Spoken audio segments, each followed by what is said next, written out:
Hey friends, if you wish to force group policy updates on your Windows computer, then please watch this video. I will guide you through the procedure. Now, here's the thing. Ideally, I always update the group policy whenever it is forced, and this fixes a lot of my problems because I have noticed this that on organization computers, group policy is not updated by default. It is not updated automatically. I don't know why. And people use the GP update command. The forceful command is simply space /force. I always use the forceful command. I never use the normal one. The reason is very simple. Why give any chances? So search for command prompt in the Windows search bar and click on run as administrator in the right pane to open the elevated command prompt window.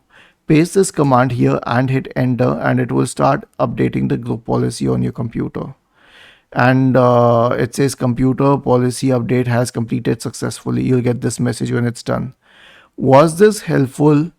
If yes, then please subscribe to the channel, and if not, then let us know in the comment section of the video on how we could help you further.